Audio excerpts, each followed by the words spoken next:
Volatilitas market itu bisa diatasi kalau teman-teman menggunakan pending order asal teman-teman tahu di harga mana teman-teman transaksi. Kalau gua cut sekarang jangan-jangan besok pagi profit gitu. Nah, dengan limit order ini kan plus ada TP dan SL-nya, jadi kita bisa tidur dengan nyenyak. Karena kalau rugi cuma dikit, kalau misalnya profit gede banget. Rugi sedikit dan profit gede ini nih yang kita selalu dapatkan. Yang selalu kita jadiin, jadi kemungkinannya cuma loss kecil, profit kecil atau profit gede. Besar. Wah, ini aja sebenarnya udah bikin kita punya Probabilitasnya naik kan. Tantangan nomor 3 ini hilang begitu aja, tiba-tiba manajemen resikonya udah jelas banget. Ini termanage dengan baik, nggak akan ada transaksi yang bikin teman-teman kaget, gila kok golosnya gede banget. Betul. Halo teman-teman, ketemu lagi dengan saya Fadli dan sekarang ini lagi berdua lagi sama Mas Teguh nih ya. Jadi sekarang saya pengen wawancara Mas Teguh. Wah. Saya sering banget diwawancara. Di video spesifik ini teman-teman kita ngomongin tentang tantangan seorang traders gitu ya. Betul. Tantangan ini saya pengen ngangkat karena saya ngeliat banget dengan mata saya perubahan yang terjadi sama Mas Teguh. Mungkin kalau teman-teman udah lama ngikutin kita dari bertahun-tahun yang lalu, itu udah pernah denger ceritanya. Tentang tantangan ini, lebih spesifik lagi sebagai seorang Mas Teguh ini, teman-teman, ini pernah ngelewatin itu dan sekarang sampai jadi seorang traders, bahkan jadi seorang mentor di NFC. Ini gimana sih prosesnya? Dan apakah teman-teman juga pengen ngelaluin itu sampai akhirnya jadi seorang trader yang profitable katanya? Jadi seorang traders yang punya profit yang konsisten, yang nggak pernah MC lagi ya, nggak pernah margin call lagi gitu ya, yang nggak pernah lagi ngalamin loss yang gede banget dan kaget gitu ya. Dan ini penting banget, makanya perlu punya satu hal yang spesifik yang bener-bener bisa ngelewatin 3 tantangan ini. Apa aja tantangannya? Kita langsung aja tanya sama Mas Teguh, bagaimana proses dia ngelewatin tantangan demi tantangan itu. Oke? Arah market, volatilitas market gitu ya. Ini kan nggak menentu. Nah, ini tantangan pertama yang pengen saya bahas sebenarnya buat teman-teman nih. Jadi volatilitas market atau pergerakan harga atau arah mau kemana harga. Banyak yang nanyakan Euro USD mau kemana Mas? Gold mau kemana Mas? Katanya. Sebenarnya ini tantangan besar banget buat traders. Satu yang menurut saya rankingnya paling banyak di request untuk dicariin solusinya nih. Gitu. Apa yang membedakan dari buy now sell now sama yang dirimu rasakan ketika sudah pakai limit order? Terkait tantangan itu. Yang saya rasakan lebih nyaman tentunya ketika saya menggunakan buy limit dan sell limit. Jadi dengan strategi ini, Mas Ali, saya nggak perlu lagi khawatir harga mau bergerak kemana. Karena saya mau menjual itu di harga mahal. Dan saya mau membeli di harga murah. Berbeda dengan ketika saya ngambil buy now dan sell now. Saya nggak tahu kan, tetap juga saya nggak tahu harganya kemana kan gitu ya. Tetap sama-sama nggak tahu. Sama-sama nggak tahu harganya. Cuman kan problemnya kalau buy now atau sell now, berarti kan sekarang banget nih. Betul. Sekarang ini harga itu belum tentu ada di harga murah atau harga mahal. Betul. Kalau dia di harga rata-rata, berarti kan nggak punya probabilitas. Betul. 50-50, bisa naik, bisa turun, dan ya bisa jadi beli kemahalan atau jual kemurahan. Jadi kembali minus kan gitu ya. Kalau kata teman-teman nih, kalau kita buy, harganya turun malah. Kalau kita sell, malah harganya naik gitu kan. Sebenarnya gini, kenapa kita menentukan sebelum transaksi ini penting banget teman-teman, karena volatilitas market tadi ini tantangan yang salah satu tantangan yang paling gede yang dialami sama trader. Dan itu kalau saya bilang sih nggak bisa dijawab ya. Nah bedanya mungkin gini, kalau kata Mas Teguh bilang tadi kan kenapa pakai limit order dia, karena memang ya tadi kita nggak tahu kapan harga bergerak kemana. Betul. Tapi ketika kita menentukan oke, kalau harga di sini baru saya buy, teman-teman baru saja memastikan dia akan beli di harga murah. Di harga murah, betul. Gitu. Kan prinsip trading kan cuma beli di harga murah, jual di harga mahal. Betul. Buy low, sell high, kan gitu. Betul. Apa yang bisa memastikan itu terjadi? Ya pakai pending order, spesifik limit order. Karena kalau kita pakai misalnya di bawah nih harga murah, kita malah pakai sell stop, berarti kan jual murah. Salah dong, ya kan? Kita maunya buy limit. Kita mau beli dan harganya naik ke atas kan gitu. Makanya kita pakai limit order. Artinya gini, kemungkinannya kan cuma 2. Kalau kita buy no sell no, kita benar dapat transaksinya. Tapi kan potensi rugi atau loss-nya tetap tinggi, nggak jelas. Dan nggak tahu, betul. Tapi kalau kita pakai buy limit misalnya, harga lagi di atas nih. Kita buy limit di sini, kita mau beli di harga yang lebih murah dari harga sekarang. Berarti kan kena pending order kita beli di harga murah. Betul. Ya kan? Kalau ternyata harga terus naik gimana? Ya udah, berarti yang ini nggak kepanggil. Jadi resikonya cuman nggak dapat transaksinya. Betul. Gitu. Which is ini lebih baik menurut saya daripada teman-teman memaksakan ternyata harganya malah beli di atas, malah harganya turun ke bawah gitu. Bukan berarti kita udah beli di harga murah, harga nggak bisa lebih murah lagi.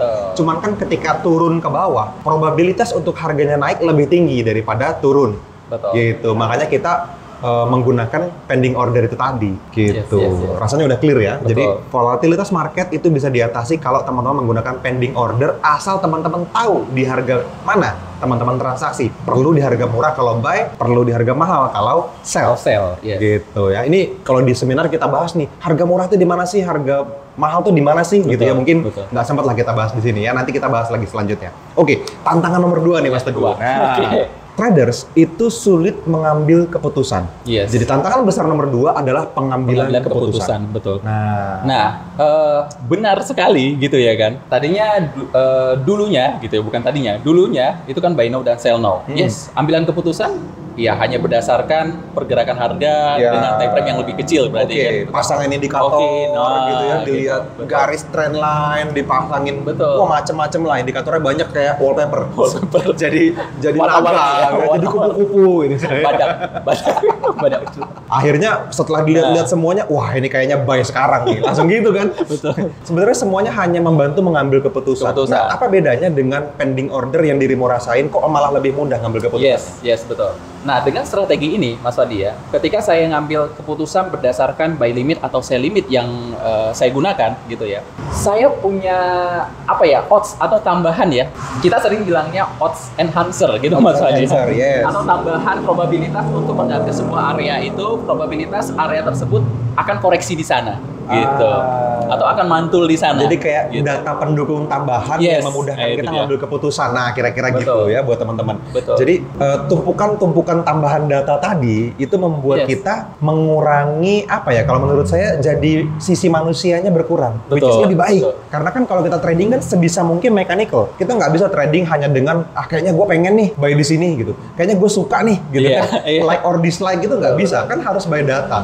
Dan semakin banyak enhancer kata Mas Teguh tadi gitu ya, semakin banyak data yang kita dapat untuk ngambil keputusan berarti kan lebih baik, lebih mudah ngambil keputusannya. Nah bedanya kalau dengan limit order tadi, panduan untuk masuk sama keluar marketnya jelas. Jelas, betul Mas. Karena kan kalau kita ngambil keputusan dalam trading ada 2 keputusan besar Mas Teguh. Ada kapan kita harus masuk, dalam kondisi apa kita masuk, entry maksudnya buy atau sell, sama kapan kita keluar. Betul. Nah, 2 itu keluar harus tahu kan gitu. Benar, udah harus sebelum terjadi. Makanya kita sering bilang sama teman-teman kini disebut sebagai trading plan. Karena rencana transaksi kan gitu, bukan buy now sell now. Rencananya kalau beli mau di mana atau jual mau di mana, setelah kita profit mau keluar di mana, atau setelah kita loss mau keluar di mana. Jadi masuk sama keluar ini sudah terencana sebelum terjadi.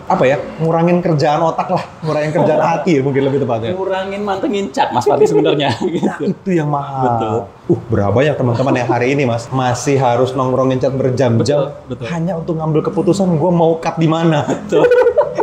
Betul. Gua mau buy now atau sell now di mana kan gitu. Iya. Terus udah floating minus gitu ya, mau tinggal tidur nanti. Yes, makin gede floatingnya gitu kan. Kalau gua cut sekarang jangan-jangan besok pagi profit gitu. Nah, dengan limit order ini kan plus ada TP dan SL-nya, jadi kita bisa tidur dengan nyenyak. Karena kalau rugi cuma dikit, kalau misalnya profit gede banget. Rugi sedikit dan profit gede ini nih yang kita selalu dapatkan. Yang selalu kita jadiin data pendukung yang membuat kita tenang itu tadi. Ini dia yang paling penting ya menurut saya Mas Fadi ya, dari pengambilan keputusan yang pasti tadi ya kan, kita bisa membuatnya journaling Mas Fadi. Di jurnal. Jadi semua data-data yang udah kita itu semuanya masuk ke sana. Karena kan udah sesuai. Nggak bisa kalau yang buy now sell now gimana mau journalingnya coba? Gitu. Tapi ketika kita sudah punya pendukung tambahan tadi ya kan, maka ketika journalingnya pun enak gitu. Wah bener, ini kaitannya dengan pengambilan keputusan juga penting banget. Karena apa yang kita putuskan besok itu harus ada dasarnya kan. Kalau kita menggunakan limit order, kita tahu alasan jelas kenapa kita transaksi di sana. Bahkan teman-teman diajarin untuk bikin trading log. Untuk bikin jurnal kata Mas Teguh tadi kan, catatan pribadi buy di mana, sell di mana, hasilnya profit atau hasilnya loss supaya bisa dipakai buat review. Jadi bulan depan keputusannya jadi lebih baik. Oke. Satu lagi Mas Teguh. Ini tantangan nomor 3, ini juga seringkali kejadian sama teman-teman tentang manajemen resiko. Risk management kata orang gitu ya. Jadi semua orang tahu risk management itu penting. Cuman itu bentuknya gimana sih gitu ya. Balik lagi kalau misalnya menggunakan limit order itu apa fungsinya, apa pengaruhnya? Gitu. Ini menarik ini tentang manajemen resiko. Ketika saya menggunakan buy now dan sell now, itu sangat sulit untuk mengimplementasikan ya manajemen resiko tersebut. Bagaimana kita saya bisa menerapkan manajemen risiko tersebut dengan buy now sell now, dengan pengambilan keputusannya 5 pips diambil, 10 pip misalnya diambil, bisa jadi ketika loss bisa 50 pip kan kayak gitu kan. Itu acak-acakan lah gitu. Bener. Beda dengan yang menggunakan strategi ini, buy limit dan sell limit ini. Iya. Buy limit dan sell limit ini ya, saya ambil keputusannya itu karena saya lihat sebuah area, berdasarkan area buy atau area sell. Area sell kan gitu. Nah, dalam sebuah area tersebut sudah saya tetapkan di mana stopnya, di mana entry-nya, di mana taking profit-nya gitu. Kalau misalnya dia sudah keluar atau tidak sesuai dengan trading plan ya sudah, namanya stop loss berarti kan gitu. Kalau misalnya sesuai, namanya taking profit, keluarnya di tempat profit. Jadi jarak antara stop loss sama take profitnya dua-duanya sudah jelas terukur, banget, gitu sudah ya? jelas gitu. Sudah sangat terukur. Nah, di sana selanjutnya adalah manajemen risikonya tetap terukur. Manajemen risikonya, contoh misalnya saya mau meresikokannya 1%, semuanya transaksi akan 1%. Akan 1%, artinya konsisten. Betul. Tapi kalau profit biasanya lebih dari 1%. Betul. Ini kan teman-teman mungkin aware ya, kalau di trading itu kita kalau nggak hentikan transaksi, ini ngomongin tentang exit strategi ya, kan bisa keluar dalam keadaan profit atau loss. Yes. Bisa dalam profit gede atau profit kecil. Betul. Ya, atau loss gede atau loss kecil. Loss kecil. Ini kemarin sempat kita bahas juga ini. Susah ya. Gini. Aku juga agak susah banget. Profit gede, profit kecil, loss gede. Yes. Betul. Tapi kalau dengan pembatasan resiko tadi, minimal loss gedenya hilang. Hilang, betul. Jadi kemungkinannya cuma loss kecil, profit kecil atau profit gede. Besar. Wah, ini aja sebenarnya udah bikin kita punya probabilitasnya naik kan. Tantangan nomor 3 ini hilang begitu aja, tiba-tiba manajemen resikonya udah jelas banget. Ini termanage dengan baik, nggak akan ada transaksi yang bikin teman-teman kaget. Gila kok lossnya gede banget.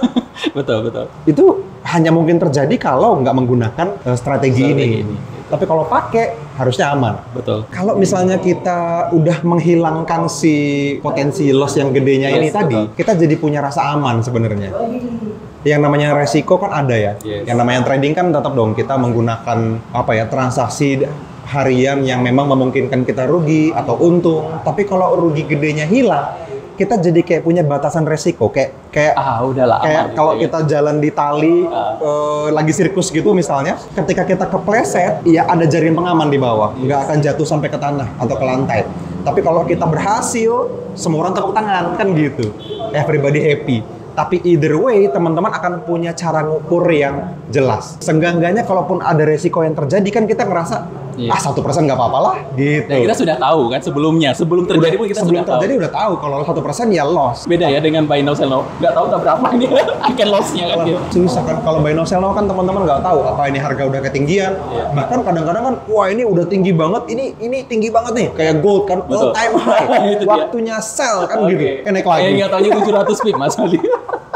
Tetap kena floating ya karena tadi nggak punya perencanaan yang baik gitu. Jadi 3 tantangan ini rasanya bisa terjawab dengan menggunakan limit order teman-teman. Limit ordernya seperti apa? Di mana teman-teman pasang limit ordernya? Mungkin nanti kita akan bahas di video-video selanjutnya. Atau saran saya teman-teman terus keep in touch aja sama kita.